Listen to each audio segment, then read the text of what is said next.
రాహుల్ గాంధీ పార్లమెంట్లో ఒక బలమైనటువంటి ప్రతిపక్ష నాయకుడి పాత్ర పోషిస్తున్నారు. అతడి విమర్శల్లో కూడా చాలా పదును ఈ మధ్యకాలంలో మనం గమనిస్తున్నాం. దానికి కారణం ఏదైనా కావచ్చు, మన ఎన్డీఏ కూటమికి స్వతంత్రంగా తగినంత బలం లేకపోవడం వల్ల కావచ్చు, ఏదైనా కావచ్చు. కానీ అయితే పార్లమెంట్లో మోడీ గారు చాలా హుందాతనంగా అందరూ కూడా అసలు ప్రతిపక్ష నేత ఏం మాట్లాడుతున్నాడో వినడం, ఇదంతా కూడా అంటే ఒక రెండు సార్లు అభ్యంతరం వ్యక్తం చేసినప్పటికీ ఆ హుందాతనం అనేది మనకి ఈరోజు పార్లమెంట్ అనేది కనిపిస్తుంది అనమాట. అలాగే రాహుల్ గాంధీ చేసినటువంటి భారత్ జోడో యాత్ర ద్వారా చాలా చాలా సీట్స్ అనేవి సంపాదించుకోగలిగారు. నిజంగానే ఒక బలమైనటువంటి ప్రతిపక్షం ఉండడం అనేది భారతదేశ ప్రజాస్వామ్యానికి ఎంతో ఎంతో అవసరం అండి.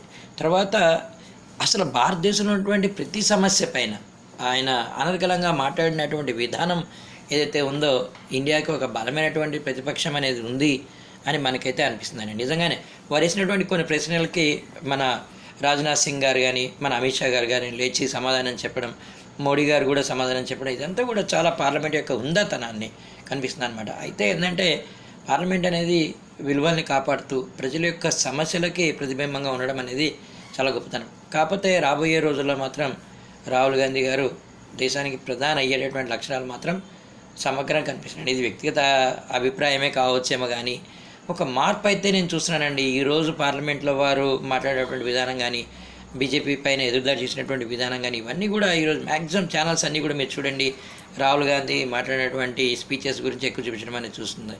అయితే కొత్త చట్టాల గురించి కూడా పార్లమెంట్లో ఒకసారి మాట్లాడారండి. నిజంగానే వీటి గురించి ఒక అవగాహన అనేది సామాజిక రావాల్సిన అవసరం ఎంతైనా ఉంది. థ్యాంక్ యూ అండి.